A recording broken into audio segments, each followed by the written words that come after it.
정치 고수다. 정성호 더불어민주당 의원과 함께하겠습니다. 어서 오세요. 네, 안녕하십니까. 안녕하세요. 목소리가 좀 가라앉으신 것 같은데요. 선거 시작된 이후에 매일 유세하느라고요. 네. 좀 뭐 악을 쓰고 다녔더니 네. 목이 많이 쉬었습니다. 네. 앞서서 나오신 의원님 두 분도 말씀하실 때 계속 물 드시면서 하셨거든요. 네. 천천히 물 드시면서 다들 고생이 많으십니다. 먼저 개헌부터 좀 여쭤볼게요. 네네. 어제 이재명 후보가 4년 연임제 개헌을 얘기를 했잖아요. 이재명 후보가 개헌에 소극적인 거 아니었어? 이런 시각이 많았는데 아닙니까? 전혀 사실과 다르고요. 3년 전에 대선에 나올 때도 개헌 얘기를 했었고 또 한 달 전쯤에도 개헌 얘기를 했었습니다. 그리고 본인이 저도 여러 차례 방송에서 얘기를 했었는데 본인이 대선이 이제 본격화되면은 그 과정에 개헌의 일정들, 그 로드맵과 그 시기를 발표하겠다. 그리고 내용도 발표하겠다. 이런 약속을 했었거든요. 네네. 개헌에 그동안 반대를 했던 게 아니다? 전혀 없었습니다. 전혀 아니다. 네네. 이런 말씀이시네요. 근데 국민의힘에서는 윤석열 전 대통령이 탈당하면서 보수 진영이 결집할 것 같고 이슈가 그쪽으로 갈 것 같으니까 이재명 후보가 개헌 얘기를 꺼낸 거 아니냐? 이렇게 얘기를 이게 하던데요. 뭐 소위 말하는 그들만의 뇌피셜이죠. 윤석열 대통령의 탈당이 이 선거에 무슨 영향을 주겠습니까? 탈당하면서 지난 그 비상계엄과 또 헌법재판소의 파면에 관련해 갖고 국민들에게 정중한 사과, 반성의 의사표시가 있었다면 모르겠지만 그런 의사표시가 전혀 없었거든요. 오히려 뭐 자유와 주권을 수호하겠다 또는 뭐 자유민주주의 이런 걸 거론했습니다. 저는 그렇기 때문에 이 반성 없는 탈당에 관련해서는 뭐 전혀 선거에 영향이 없고 오히려 국민의힘에 나쁜 영향을 미치지 않을까 생각합니다. 네. 윤 전 대통령 탈당이 국민의힘에 나쁜 영향이다 이렇게 네, 말씀을 이런 하시는 식의 건가요? 탈당은 아무 의미가 없는 거죠. 네. 그렇지 않겠습니까? 이건 뭐 누가 봐도 일종의 정치쇼 아니냐. 당내에서 김용태 그 권한 비대위원장이죠. 예. 김용태 비대위원장이 또 탈당을 요구하고 그렇게 했었는데 윤 대통령이 버틴다고 하면 출당이 어쩔 수 없었을 거예요. 뭐 그런 상황에서 윤 대통령 지지자들의 반응이 어떻게 나올지 걱정이 되니까 결국엔 부득이하게 탈당한 거 아니겠습니까? 그리고 탈당하면서 비슷한 시기에 또 김계리 변호사 그 탄핵 변론할 때 변호사 아니었습니까? 이게 계엄령이 아니라 계몽령이었다라고 주장했던 분이 또 국민의힘에 들어가서 또 캠페인에 참여하겠다고 좀 얘기하고 있습니다. 이런 상황에서 누가 그 진정성을 받아들일 수 있겠습니까? 그게. 의원님 보시기에는 마지못해서 한 탈당인데 그 이슈를 뒤집으려고 개헌 카드를 꺼내겠느냐 이렇게 말씀을 하시는 것 같습니다. 개헌은 네. 우리 국가의 미래, 국민들의 삶에 중요한 영향을 미치는 그런 내용들이 담아 있는 거 아니겠습니까? 권력 구조를 어떻게 개편할 것인지, 또 권력 상호 간의 견제와 균형을 어떻게 만들어낼 것인지 이런 내용들이 들어있기 때문에 윤석열 대통령의 탈당과 결부시킨다는 것은 어불성설이죠, 그죠? 아니다 네. 이렇게 말씀을 하시는 거고 이재명 후보가 내세운 개헌은 4년 연임제. 네네네. 그랬더니 김문수 후보가 그거 말고 4년 중임제 하자 이렇게 들고 나왔어요. 그리고 이번에 되는 대통령은 임기를 3년으로 줄이자. 뭐 이게 핵심입니다. 네네네. 어떤 차이가 있다고 봐야 됩니까? 일단 뭐 중임과 연임의 차이는 실제 뭐 실행하게 되면 큰 차이는 없어 보이는데 국민 입장에선 그럴 것 그렇습니다. 같아요. 다 연임은 네. 뭐 연속해서 하는 네. 것만 허용하는 거고 중임은 뭐 전체적으로 2번을 허용하는 그렇죠. 건데 네. 저는 임기 3년에는 좀 문제가 있다고 생각합니다. 만약 임기 3년을 한다고 하면은 내년 지방선거 때 맞춰 갖고 개헌을 해야 됩니다. 그런데 또 그 다음에 국회의원 선거가 있습니다. 국회의원 선거 때 대통령 선거를 하겠다고 하는 거거든요. 그렇게 되면 임기 3년짜리 대통령은 아무 일도 할 수 없을 겁니다. 내년까지 개헌안 만들려고 하는데 상당히 힘을 써야 될 것이고 또 지방선거 앞두고 여야가 정치적으로 극렬하게 대립할 텐데 뭘 할 수 있겠습니까? 그리고 그 개헌 이후에 바로 2년 후에 국회의원 선거가 있고 국회의원 선거와 동시에 대통령 선거를 해야 된다고 하면 여야가 그야말로 무한투쟁에 바로 돌입하게 됩니다. 그러면 그 3년짜리 대통령은 그 3년의 임기를 그냥 개헌하고 마는 거거든요. 저는 의미가 없다고 생각하고 또 하나 큰 차이는 그렇게 된 경우에 대통령 선거와 국회의원 선거와 그 시기를 맞추게 되면은 좀 문제가 있다고 생각해요. 계속 같이 가는 거잖아요. 계속 같이 가게 되면은 결국 대통령 선거에 승리하는 정당이 국회의원 선거에서 승리할 가능성이 매우 높지 않습니까? 그거야말로 입법부와 행정부가 일체화돼 갖고 독재를 흐를 가능성이 높은 거죠. 오히려 대통령 선거 중간에 국회의원 선거를 해갖고 4년의 중간평가가 되고 또 연임했을 때 다시 중간평가가 되고 그래야 행정부가 대통령의 긴장감을 유지할 수 있다고 생각합니다. 네. 이재명 후보가 대통령 결선 투표제도 얘기를 했는데 네네. 이거는 어떤 제도입니까? 상당히 의미가 있다고 네. 생각합니다. 지금 역대 대통령 선거, 그러니까 87 체제 이후 87년도 헌법 개정 이후에 50% 이상 득표를 했던 대통령은 박근혜 전 대통령이 유일합니다. 근데 50% 이하로 더군다나 윤석열 대통령 같은 경우는 0.73% 차이로 대통령이 당선됐거든요.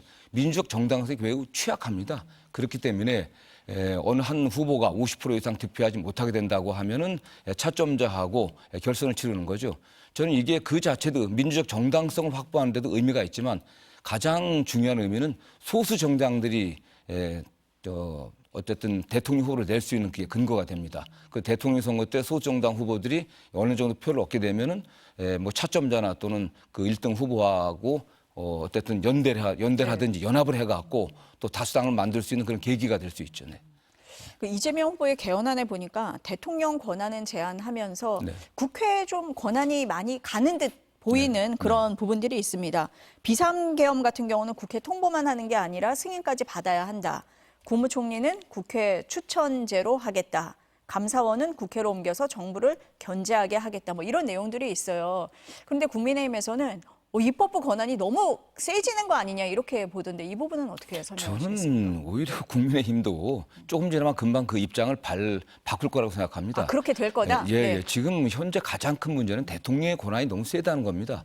지금 국민의힘에서 그거에 대해서 비판하는 것은 민주당이 그동안 뭐 탄핵을 여러 번 발의했다 또는 뭐 특검법을 갖다 일방 진행시켰다 뭐 그런 건데 그 국회 입법권에 대해서는 대통령의 거부권이 있기 때문에 충분히 제어가 됩니다. 사실 그렇기 때문에 윤석열 대통령의 집권 이후에 소수 여당 아니었습니까? 다수 야당과 적극적으로 협력을 했었어야 돼요. 의회를 존중했어야 됩니다. 그러나 대통령의 권한만 믿고 사실상 법을 무시하고 행정명령으로 국정을 운영해 왔던 거거든요. 그 결론이 결국엔 안 되니까 결국 비상계엄까지 일어났기 때문에 지금 가장 큰 문제는 대통령의 권한이 너무 큰 거예요. 비상계엄도 마찬가지 아니겠습니까? 지금 21세기 대명천지에 자유민주 국가에서 대통령이 군대를 동원해서 국회를 점거하고 국회의원들을 끄집어내려고 한다는 게 상상이나 할 수 있는 일이겠습니까? 아예 원천적으로 막아야 되지 않겠습니까? 저는 그런 것도 그렇고요. 감사원의 경우 같은 경우는 저는 매우 문제가 컸다고 생각합니다. 감사원은 사실상 독립된 기관인데 대통령 소속으로만 돼 있지 독립된 기관인데 윤석열 정권이 감사원을 사실 어떻게 보면 야당을 탄압하고 공무원들을 갖다가 완전히 그 장악하는 그런 도구로 썼거든요. 그렇기 때문에 감사원이 정말 그 국회 소속으로서 엄정하게 중립적 입장에서 그 행정부의 집행 업무를 감사할 수 있는 그런 역할로 바꿔야 된다고 생각합니다. 네. 윤석열 전 대통령 말씀을 하시니까요. 오늘 재판이 있었잖아요. 네네. 기자들이 뭐 계엄과 탄핵에 대한 사과 질문 많이 했는데 대답을 안 했어요. 네네. 그런 상황에서 탈당은 했습니다. 네. 그러면 대선에 어느 정도 영향을 줄 수 있다 이렇게 보십니까? 보수 표심 어떨 거라고 좀 보세요? 그 조금 전에도 말씀드린 네. 것처럼 아무런 반성과 사과가 없었습니다. 그리고 오늘도 출두하면서 본인이 사실 반성이나 사과의 의사가 있었다고 하면은 이렇게 무리를 일으켜서 대단히 죄송합니다. 저로 인해서 경제도 어려워지고 국민들의 삶이 매우 어려워졌습니다. 죄송합니다. 해야 되지 않겠습니까? 그런 말씀 없었거든요. 그렇기 때문에 윤석열 대통령의 탈당은 국민의힘에 또는 보수층의 결집에 전혀 도움이 되지 않을 거다. 저는 확신하고 있습니다. 네. 전혀 안 될 거다 이렇게 보세요? 전혀 안 될 거라고 보고 있습니다. 어차피 네. 윤석열 대통령을 네. 지지하는 분들은 그 탈당이나 사과에 관계없이 계속 지지하는 거거든요. 결국 핵심은 우리 사회 합리적인 보수층, 우리 헌법 질서를 존중하고 법치주의를 존중하는 그런 분들에 대해서 그런 분들이 어떤 판단할 것인지 저는 그게 중요한 거 아니겠습니까? 근데 헌법 질서를 무너뜨리려고 했던 윤석열 대통령이 거기에 대해서 반성을 하지 않는데 그런 분이 국민의힘에서 탈당했다고 해서 그게 무슨 의미가 있겠습니까? 앞서서 정성호 의원이 잠깐 말씀을 하셨는데 그럼 한동훈 전 대표가 내일부터 유세에는 나가겠다라고 하면서 선대위에 합류하지 않는 이유 네. 지금 말씀하신 그런 맥락하고 좀 다 있을까요? 뭐 그렇죠. 그다음 네. 뭐 크게 두 가지 이유라고 생각합니다. 어쨌든 이번 선거에서 확실하게 국민의힘이 승리할 가능성이 확실하게 있다, 높다라고 하면 적극적으로 나섰을 겁니다. 본인이 그렇게 높지 않다고 일단 평가하는 것 같고요. 한동훈 전 대표가 어쨌든 정치를 포기한 게 아니지 않습니까? 한동훈 대표의 궁극적인 목표는 차차기에 출마하는 거 아니겠어요? 다음 대선을 목표할 겁니다. 그렇다고 본다면 그 전제가 당권을 장악해야 되거든요. 그래서 이번 대통령 선거 과정을 본인의 당권 장악을 위한, 당권을 획득하기 위한 사전선거 운동, 저는 그렇게 보고 있습니다. 그렇기 때문에 캠프에는 공식적으로 참여하지 않고 자기 개인적으로 움직이겠다는 거 아니겠습니까? 개인적으로 다니면서 본인의 지지자들을 만나고 다시 조직하겠다는 거. 그게 그의 의도거든요. 그리고 첫 번째 같은 경우는 네. 확실한 승리의 가능성이 없기 때문에 패배할 경우 뭐 결과는 아무도 예측할지 모르겠습니다. 예측을 못합니다. 그러나 아마 패배한다고 하면 그 책임을 본인이 쓰지 않겠다는 거죠. 네. 그 의원님 보시기에는 대선 선거 운동이 아니라 본인을 위한 행보를 하고 있다 이렇게 보시는 그렇죠. 거예요? 네, 그러기 네. 위한 거 아니겠습니까? 네. 만약 대선에서 김문수 후보의 당선을 위해서 뛴다고 하면은 당 캠프에서 잡은 그 일정에 따라서 해야 될 거 아니겠습니까? 그리고 김문수 후보와 같이 다녀야 되잖아요. 그런데 그렇지 않지 않습니까? 네. 따로 다니는 걸 봐서는 그거는 아니다. 네네. 하와이 특사단은 어떻습니까? 저는 네. 그런 진짜 홍준표 전 대구시장을 잘 모르는 것 같아요. 저는 뭐 홍준표 시장님 정치하면서 봤었고 의정 활동도 같이 했었고 가끔 목욕탕에서 만나면 저한테 이런저런 말도 자주 걸고 그러셨습니다. 근데 자존심 강하신 분이에요. 굉장히 원칙과 소신이 뚜렷했던 분 아니겠습니까? 그런 면에서 뭐 홍카콜라라는 별명 들으셨고 이번에 대구시장을 내놓고 출마하셨습니다. 그런데 그 이후에 경선이 종료된 이후에 국민의힘 행태를 보면은 이게 김문수 후보뿐만 아니라 경선에 참여했던 한동훈 후보나 또 홍준표 후보나 다른 후보들을 모욕하는 거 아니었겠습니까? 대구시장이랑 광역단체장 자리를 내놓고까지 본인의 정치 승부를 던졌는데 그거 한 거 보십시오. 바로 그 새벽에 후보를 교체해버렸습니다. 경선에 승리한 김문수 후보를 교체하고 한덕수 후보를 선출해놨어요. 이게 말이 안 되는 거 아니겠습니까? 저는 그런 행태에 분노했다고 보고 있고 더군다나 제 기억으로는 한 2년 전쯤에 대구시장 할 때 정광훈 당의 상임고문이었습니다. 정광훈 목사를 비판하니까 당의 상임고문에서 해촉을 해버렸습니다. 그 굉장히 자존심 강한 분이거든요. 그러니까 그렇게 했대 홍 시장에 대해서 모욕적인 행동들을 취하고 나서 다시 선거 때 되니까 도와달라고 하는 건 좀 염치가 없는 거 아니겠습니까? 그건요. 김문수 후보가 손편지까지 이렇게 전달을 한다고 하는데 그래도 마음이 돌아오지 않을 거다 이렇게 보시는 저는 겁니까? 그 네. 홍준표 시장님께서 김문수 후보하고는 그렇게 나쁜 사이는 아닐 겁니다. 같은 뭐 대구 출신이시고 또 TK 그러시니까 그 TK 출신이시고 하니까 또 원칙이 있는 또 상당히 소신이 있는 분 아니겠습니까? 그렇죠. 근데 그런 거 갖고서 다시 국민의힘의 후보를 돕는다고 하는 것은 그분의 지금 살아온 과정과 좀 안 맞는 거겠죠. 네. 저는, 국민의힘에서는 이제 보수 진영 그 통합의 마지막으로 이준석 후보와의 단일화를 계속 염두에 두고 있잖아요. 오늘 뭐 오세훈 서울시장이 하는 토론회 김문수 후보하고 이준석 후보가 뭐 나란히 참석을 해서 무슨 얘기하는 거 아닌가 이렇게 주목되기도 했습니다. 단일화 어떻게 보세요? 아니 그 이준석 후보가 단일화를 해야 할 이유가 있겠습니까, 단죠? 그냥 김문수 후보가 당선되면 본인한테 뭔가 떨어질 게 있다. 그렇게 생각하시겠습니까? 이준석 후보도 매우 어떻게 보면 똑똑한 그런 분 아니겠습니까? 뭐 굉장히 똑똑하신 분인데 정치 감각도 뛰어나시고 이준석 후보도 최종적인 목표가 대통령 되겠다고 정치 시작한 분으로 저는 그렇게 알고 있습니다. 그렇다고 하면 이게 김문수 후보가 확실하게 당선된다고 하는 그런 가능성이 높다고 하면 모르겠죠. 그럴 가능성이 높지 않은 상황에서 다시 국민의힘으로 들어가서 본인의 미래, 정치 미래가 어떻게 되겠습니까? 더군다나 국민의힘이 이번 한 그 단일화 과정도 특히 한덕수 전 총리로의 어떤 단일화 과정으로서 보였을 때 지금 그걸 만들어냈던 사람이 권영세, 권성동 두 쌍권총 아니겠습니까? 이 쌍권 두 사람 중에서 실질적인 권한을 갖고 있는 권성동 비대위원장 그대로 있는 거 아니겠습니까? 사실 원내대표긴 비대위원장 아니겠어요? 아니, 비대위원장 원내대표죠. 실질적인 권한을 갖고 있죠.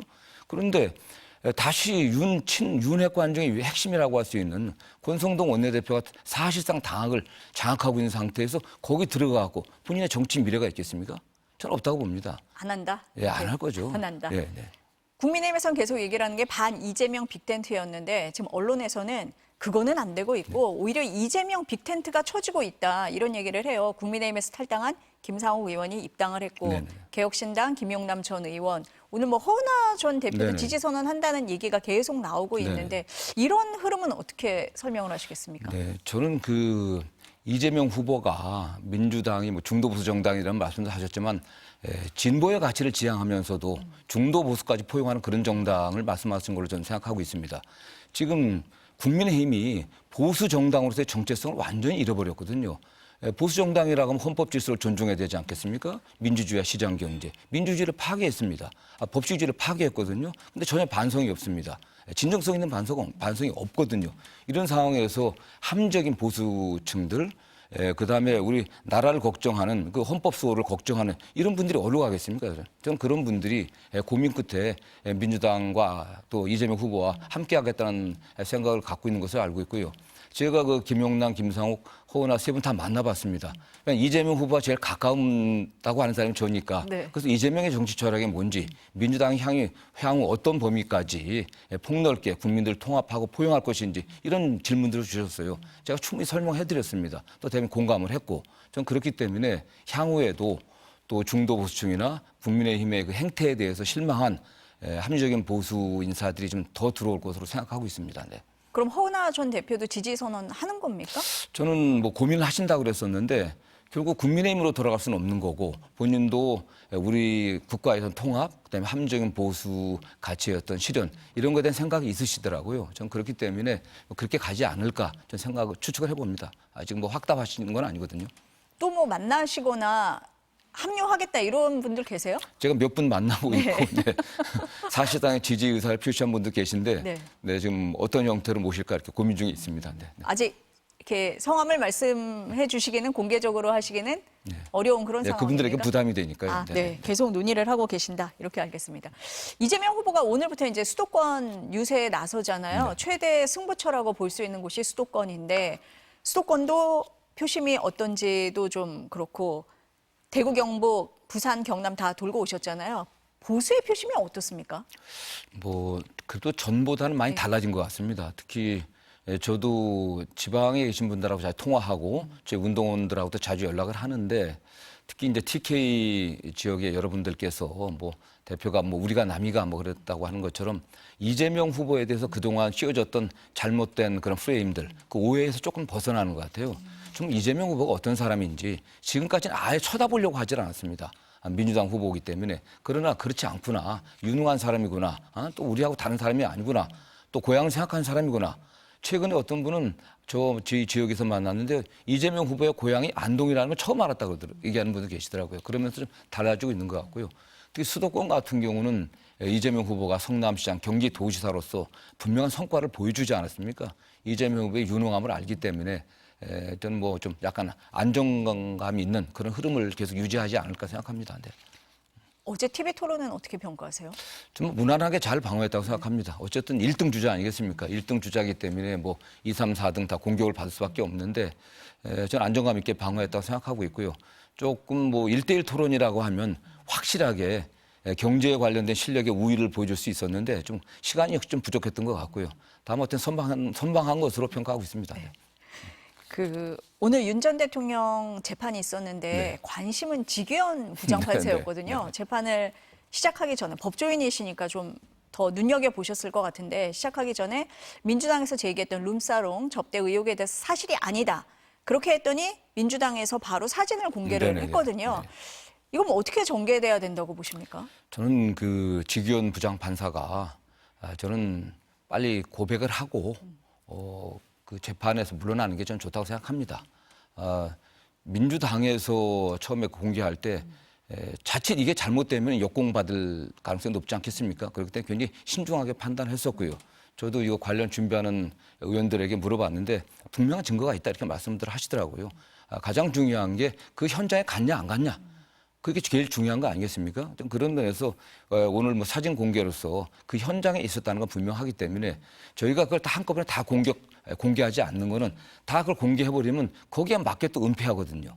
그렇기 때문에 본인이 그 일시와 장소들 또 누가 같이 갔는지 공개하고 사실 인정할 건 인정하고 그리고 책임을 지는 것이 올바른 태도라고 생각합니다. 네. 그러니까 지판사 입장에서는 간 적이 없다라고 얘기를 했는데 지금 민주당에서는 사진이 나오는 네. 상태인 거잖아요. 네. 일단 뭐 조금 더 확인은 해봐야겠지만 다른 거잖아요, 지금. 네. 사실관계가 다른 건데 네. 대법에서는 사실관계 확인하겠다라고 했는데 그럼 대법이 어떻게 해야 된다고 보십니까? 대법에서 예. 그 지규현 판사를 면담하지 않겠습니까? 분명하게 이 문제는 지규현 판사 한 사람의 문제가 아니라 사법부 전체의 신뢰와 관련된 문제입니다. 지기현 판사가 재판하는 게 여러 건 있지 않습니까? 윤석열 대통령 전 대통령 재판도 있고 이재명 그 관련된 내란에 관련된 재판을 예. 여러 건 하고 있기 때문에 만약 여기서 본인이 이야기한 것과 다른 사실관계가 증명이 된다고 하면 입증이 된다고 하면 그건 누가 믿겠습니까? 그런 판사에게 재판받는 걸 아무도 승복하지 않겠죠. 저는 그다음에 이 문제는 지기현 판사가 자초한 측면이 굉장히 큽니다. 내란의 수괴라고 하는 윤석열 대통령을 갖다가 구속일자를 갖다가 지금까지 형사소송법이 만들어진 일에 유사일로 일로 날짜로 계산하던 걸 시간으로 계산하고 석방한 분 아닙니까? 검찰이 거기에 맞춰 갖고서 그대로 거기에 즉시 항고도 하지 않고 정말 있을 수 없는 행태를 보여줬거든요. 내란의 주범인 우두머리인 윤석열 대통령 석방돼서 지금 애완견 데리고 맛집도 다닌다는 그런 얘기까지 나오는 판국인데 그 밑에 같이 동원됐던 부하 사령관들은 그냥 구속 상태에 있습니다. 어떻게 설명하겠습니까? 저는 그런 분위기 때문에 더군다나 만약 본인이 조금이라도 거짓말이 있었다고 하면은 본인뿐만 아니라 사법부 전체 신뢰가 굉장히 손상당하기 때문에 빨리 진실을 밝히는 게 중요하다고 생각합니다. 재판사가 스스로 진실을 좀 밝혀야 된다라는 네네. 입장이신 것 같습니다. 네, 의원님 말씀 오늘 여기까지 들어야 될 것 같습니다. 감사합니다. 고맙습니다.